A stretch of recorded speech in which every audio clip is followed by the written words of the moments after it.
Bonjour, alors aujourd'hui on s'attaque à une limite qu'on a déjà déterminée avec les équivalents. Alors on va prendre une méthode accessible, on va dire niveau terminal, à condition de connaître le développement du fameux binôme de Newton. Ici donc on s'attaque à la recherche d'une limite. Et on a à l'intérieur, donc c'est une forme indéterminée, puisqu'on a ici n carré qui tend vers plus l'infini, et dans les parenthèses on vérifie assez aisément que ça tend vers 0. Donc il va falloir faire quelque chose, et le quelque chose, eh bien, on va travailler n plus 1 sur n exposant 2023, ça donne ceci. N plus 1 exposant 2023 sur n exposant 2023. On va développer ici notre n carré, ce qui veut dire qu'il va me rester n plus 1, donc avec ici une puissance 2023, sur n puissance 2021. Ensuite, moins n carré. Donc il va falloir regarder ce terme, le premier terme, un petit peu.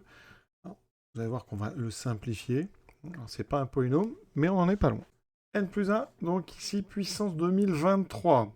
Le binôme de Newton me dit donc c'est la somme de k égale 0 à 2023 des k parmi 2023 n, ici, puissance k, 1 puissance n moins k, donc je vais laisser juste n puissance k. Donc divisé par n à la puissance 2021 moins n carré.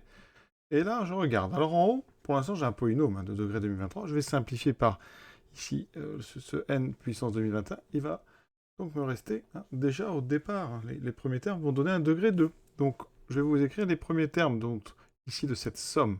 Les termes avec les degrés les plus puissants, c'est-à-dire pour k égale 2023. Ça donne donc 2023 parmi 2023, n puissance 2023, plus 2022 parmi 2023, ce qui vaut 1 parmi 2023, donc ça vaut 2023.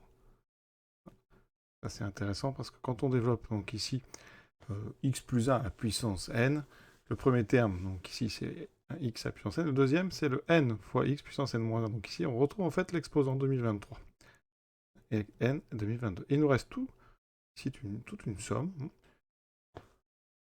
Alors ça fera somme donc de k égale 0 à 2021 des k parmi 2023 n puissance k. Et toujours, je n'oublierai pas de rappeler, de recopier le reste. On va séparer ici en 3 quotient. Donc, on aura n 2023, n 2021, il reste n au carré, plus 2023 n. Et ensuite, alors il y a le moins n carré qui va annuler ici, donc le n carré du départ. Il me reste une somme. Alors cette somme, c'est la somme donc de k égale 0 à 2021 des k parmi 2023 n puissance k moins 2021. Regardons cette somme. Je l'écris comme ceci. Le n puissance k moins 2021, je le mets au dénominateur, n puissance 2021 moins k. Ce qui fait qu'ici, donc j'ai ce 2023n qui tend vers plus l'infini, et là j'ai une somme. Alors, ici, on n'a que des termes qui tendent vers 0, sauf le dernier. Ici, je vais mettre somme de k égale 0 à 2020, des k parmi 2023, 1 sur donc n puissance 2021 moins k. Donc ça, on a au minimum en dessous, on a 1 sur n carré, etc. Jusqu'à 1 sur n, donc puissance 2021.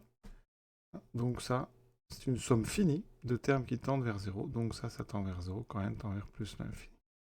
Ici, ça tend vers plus l'infini. Et j'ai enlevé, vous voyez, regardez là, c'est 2020, j'avais 2021. Pourquoi? Parce qu'il y a un terme ici qui n'a pas de n au dénominateur. Quand la puissance ici vaut 0, ça veut dire que là, on a en fait une constante. Ça veut dire qu'on a 2021 parmi 2023. Voilà, ça c'est la constante, donc qui tend vers elle-même. Conclusion, ben, on a plus infini, 0 constante, problème, somme, ici limite d'une somme, et ben, ça sera donc plus l'infini. Vous voyez qu'on n'a pas eu besoin d'aller chercher des équivalents. On a juste développé avec la loi, enfin le binôme de Newton qui est au programme de MathExpert. Après, il y a une petite écriture là. J'en profite pour ceux qui sont en terminale, peut-être pour voir les symboles somme. C'est pas facile pour ceux qui sont prépa, évidemment, tout ça, c'est des choses que vous maîtrisez. À très bientôt!